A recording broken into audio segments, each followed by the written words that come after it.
अस्सलाम वालेकुम। Welcome back. आज की इस वीडियो में आपका स्वागत है। आज हम डिस्कस करने जा रहे हैं एक्सट्रीमिस्ट फेज़ और रेवोल्यूशनरी फेज़।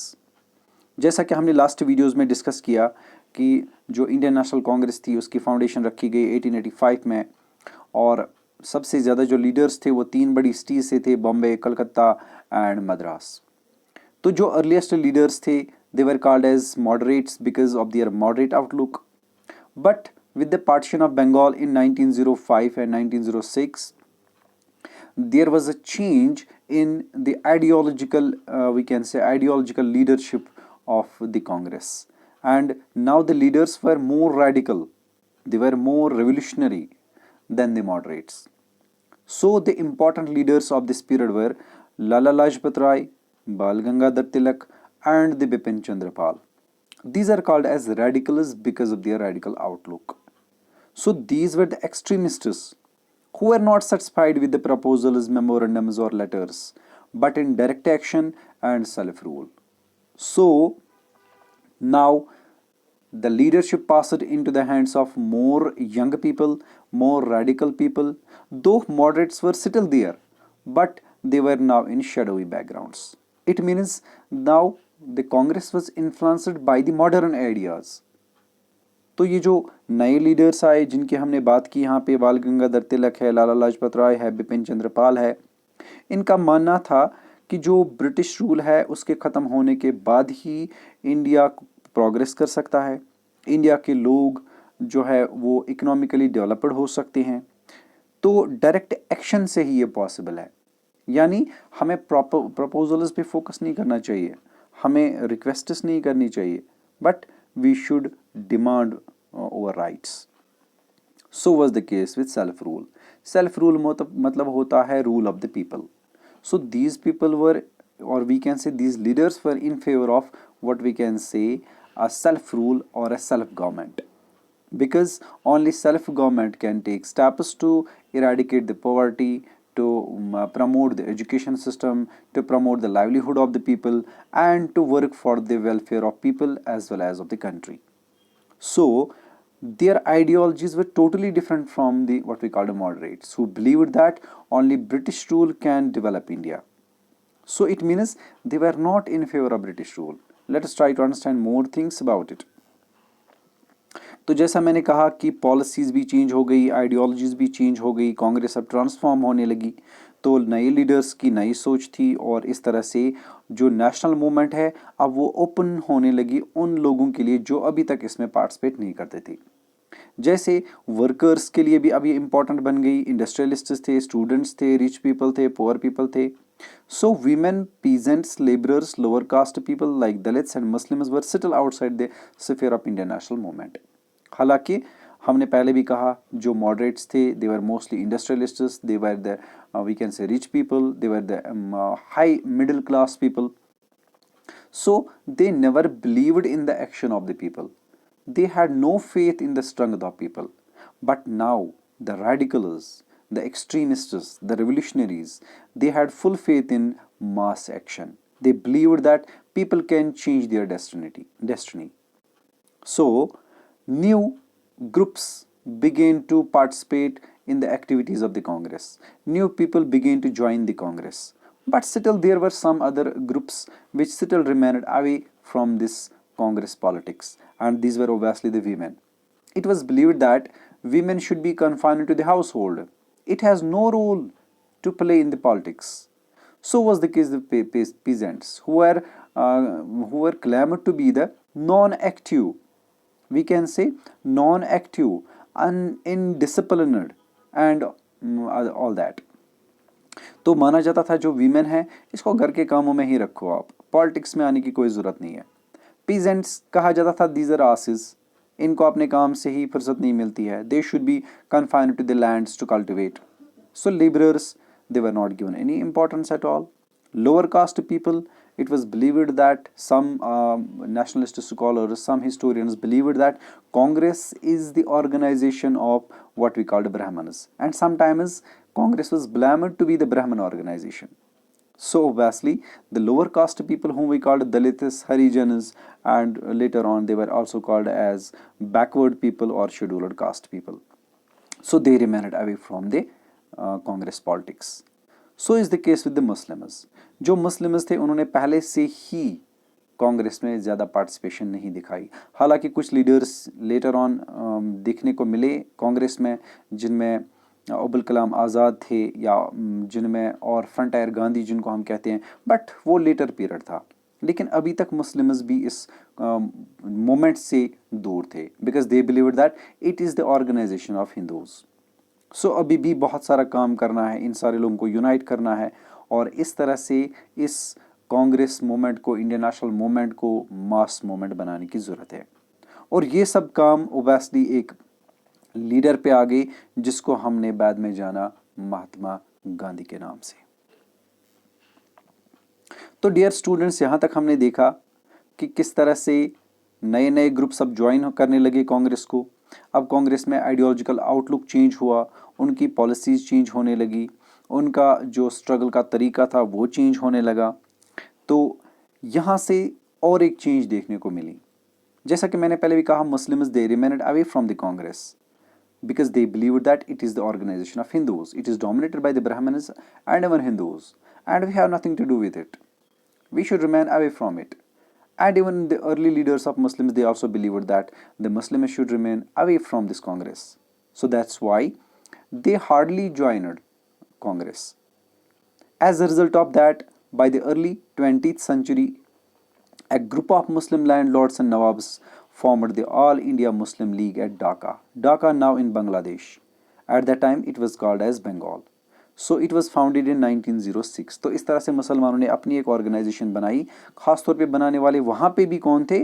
वो रिच नवाब्स थे या फिर लैंडलॉर्ड्स थे। तो इस तरह से मुसलमानों की एक ऑर्गेनाइजेशन बनी जिसका नाम पड़ गया मुस्लिम लीग। तो जो इस मुस्लिम लीग के पहले इंपॉर्टेंट लीडर्स थे वो दो भाई थे जिनको हम अली ब्रदर्स के नाम से जानते हैं। एक का नाम था शौकत अली और दूसरे का नाम था मोहम्मद अली।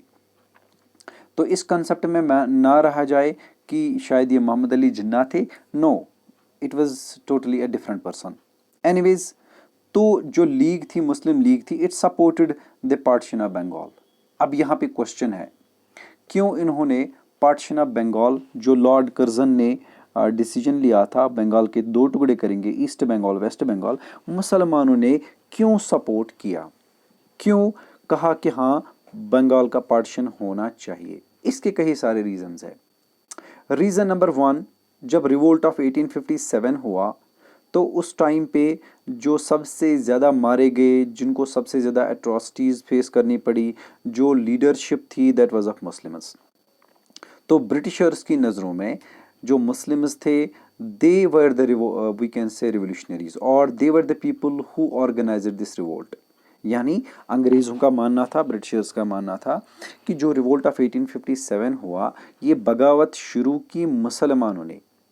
जबकि हमने काफ़ी डीप स्टडी के बाद ये पता लगाया कि इसमें सिर्फ मुसलमान नहीं थे, इसमें डिफरेंट ग्रुप्स थे, मुस्लिम्स भी थे, हिंदूज भी थे, यहाँ तक कि फॉरेस्ट पीपल भी थे जिनको हम ट्राइबल्स कहते हैं, वो भी इसमें थे। तो number of people joined this revolt, but the blame was put on Muslims.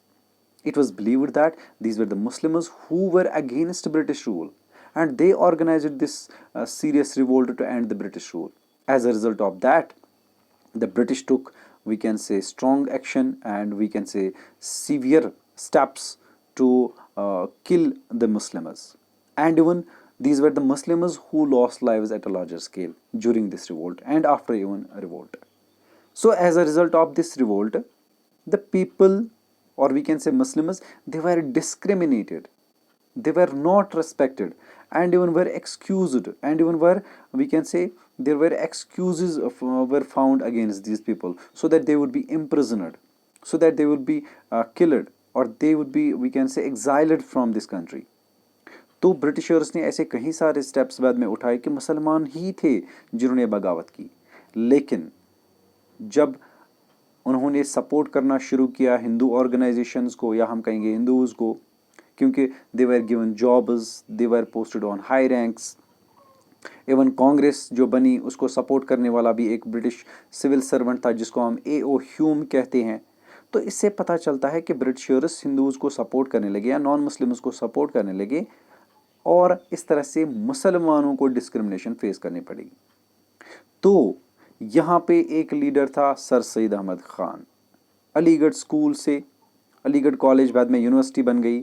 तो यहाँ इस स्कूल से निकलने वाले जो अर्लीस्ट लीडर्स थे उनमें से था सर सैयद अहमद ख़ान, जिसने एक बुक भी लिखी Asbab Baghawati Hind, causes of the revolt of 1857। उसमें उन्होंने ब्रिटिशर्स को क्लियरली ये एक्सप्लेन किया कि जो रिवोल्ट ऑफ 1857 था वो मुसलमानों की वजह से नहीं हुआ, उसमें पार्टिसिपेट करने वाले बहुत सारे लोग थे, इसके काजेज डिफरेंट थे, ब्रिटिश पॉलिसीज़ थी, ब्रिटिश पॉलिसीज़ जो इंडिया में उन्होंने यूज़ की, चाहे इकोनॉमिक पॉलिसीज़ थी, पॉलिटिकल थी, या फिर कोई और रिलीजियस पॉलिसीज़ थी, उस वजह से रिवोल्ट हुआ, ना कि ये मुसलमानों की बगावत थी, ना ही मुसलमानों ने कोई अगेंस्ट किया।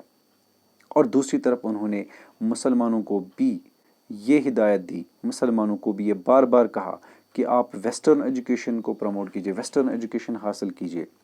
जब तक आप वेस्टर्न एजुकेशन हासिल नहीं करेंगे, आपको मॉडर्न आइडियाज़ के बारे में पता नहीं चलेगा, आप बैकवर्ड रहेंगे और फिर किसी तरह से कोई भी हक नहीं मांग सकते। तो इस तरह से ये भी उन्होंने कहा कि मुसलमानों को कांग्रेस ज्वाइन नहीं करनी चाहिए, क्योंकि ये ऑर्गेनाइजेशन हमारे लिए नहीं बनी है। तो ऐसा लग रहा है कि इनिशियल स्टेज पे ही ब्रिटिशर्स जो है वो काफ़ी ज़्यादा, यानी बहुत हद तक कामयाब हुए, जिसको हम कहते हैं डिवाइड एंड रूल पॉलिसी खेलने के लिए। तो जहां उन्होंने एक तरफ से हिंदूज़ को सपोर्ट किया, वहीं दूसरी तरफ से डिस्क्रिमिनेशन की।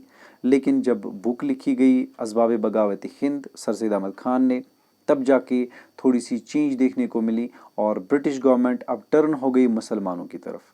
तो इस तरह से ब्रिटिशर्स ने वंस अगेन सपोर्ट किया मुसलमानों को मुस्लिम लीग बनाने के लिए, और इस तरह से मुस्लिम लीग बनाई गई 1906 में।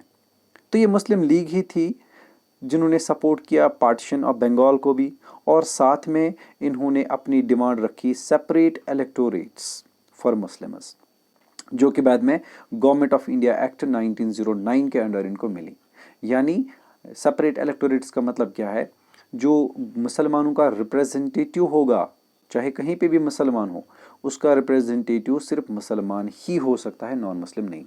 यानी अब अगर इलेक्शंस होंगे, गवर्नमेंट बनेगी, तो मुसलमानों का रिप्रेजेंटेटिव मुसलमान ही होगा और मुसलमान उसी को वोट डालेंगे। तो इस पे कहीं सारे मूवमेंट्स भी बाद में हो गई कि ऐसा नहीं होना चाहिए था। एनीवेज, तो यहाँ तक हमने देखा मुसलमानों की अब ऑर्गेनाइजेशन सामने आ गई, जिसका नाम था ऑल इंडिया मुस्लिम लीग, और अली ब्रदर्स के अंडर ये थी, जिनमें शौकत अली, मोहम्मद अली और बाद में जो most of the famous leaders उन्होंने ज्वाइन किया। तो इस तरह से दो ऑर्गेनाइजेशंस हिंदुस्तान के नक्शे पे आ गई, जिनमें एक तरफ से इंडियन नेशनल कांग्रेस थी। It was believed that that is the representative of Hindus, and the second one was All India Muslim League, and it became the representative of Muslims. तो यहाँ पे हमने देखा फिलहाल की ऑर्गेनाइजेशंस की बात हमने की। अब फिर से वापस चलते हैं हम डायरेक्टली कांग्रेस की तरफ। दो moderates and extremists reunited in December 1915, but the extremists continue to dominate the Congress. एक टाइम ऐसा भी आ गया कि सारे moderates और extremists में सलाह मशवरा हुआ और decisions भी लेने लगे, लेकिन फिर भी जो अब मेजर decisions लिए जाते थे वो हमेशा extremists के ही रहे। इस तरह से अभी भी extremists ही इस कांग्रेस को कंट्रोल करने लगे, हालांकि moderates वहाँ पे डेफिनेटली थे। तो यहाँ पे एक और मौका मिला था कांग्रेस और लीग को मिलने का, यानी दो ऑर्गेनाइजेशंस को मिलने का, एंड दैट वाज इन 1916। 1916 में कांग्रेस और मुस्लिम लीग ने मिलकर, क्योंकि ये वर्ल्ड वार फर्स्ट का पीरियड था, उस टाइम पे डिसाइड किया कि हम मिलजुल कर स्ट्रगल करेंगे, और इस तरह से एक हिस्टोरिक पैक्ट साइन हुआ, एक एग्रीमेंट साइन हुआ, जिसका नाम पड़ गया लखनऊ पैक्ट, क्योंकि ये लखनऊ में साइन हुआ था between Indian national Congress and Muslim league. तो अब इन्होंने डिसाइड किया कि हम साथ में मिलकर स्ट्रगल लड़ेंगे, इंडियन नेशनल मूवमेंट को आगे बढ़ाएंगे। लेकिन ये भी ज़्यादा देर तक सर्वाइव नहीं कर पाया। With in years, may be with in 2 or 3 years, 2.5 years, this agreement was, we can say, ignored altogether, and these two organizations, All India Muslim League and Indian National Congress, once again separated, and even the gap between these two widened more and more. So, but this pact was short-living and ended with the end of the World War First. जैसे world war first खत्म हुआ, ये Lucknow pact भी खत्म हुआ। तो इस तरह से दो सेपरेट ऑर्गेनाइजेशंस कोशिश कर रही है लोगों को इन्फ्लुएंस करने की कि हम ब्रिटिशर्स के खिलाफ लड़ेंगे। भले ही कितनी भी ऑर्गेनाइजेशंस बनी हो, लेकिन यहाँ एक क्लियर कट पता चलता है कि सबका दुश्मन एक ही था, and that was British rule. दोनों ऑर्गेनाइजेशंस या बाकी ऑर्गेनाइजेशन जो बाद में बनी, हिंदू महाजन सभा या बाकी जो शेड्यूल्ड कास्ट फेडरेशन जो बनी थी, या डिप्रेस्ड क्लास एसोसिएशन जो बनी थी अंबेडकर के अंडर, इन सब का एक ही मोटिव था, हम ब्रिटिश रूल को एंड करेंगे। तो इस तरह से हमें इंडिपेंडेंस चाहिए। तो वर्ल्ड वार फर्स्ट में इस तरह के कई सारे फैक्टर्स देखने को मिले। तो इस तरह से हमने अब तक पढ़ा कि क्या चेंजेस आई इंडियन नेशनल कांग्रेस में, लेकिन ये भी पता चला कि 1905 से लेकर 7 तक का जो पीरियड था, जिसको हम सदिशन बाइकआउट मूवमेंट कहते हैं, उस मूवमेंट के बाद वर्ल्ड वार फर्स्ट के एंड होने तक कोई भी मूवमेंट स्टार्ट नहीं हुई। अब ये मूवमेंट स्टार्ट करने के लिए और एक लीडर ने एंट्री मारी, and that was Mahatma Gandhi. इस बारे में हम नेक्स्ट वीडियो में पढ़ेंगे। तब तक के लिए अल्लाह हाफिज़।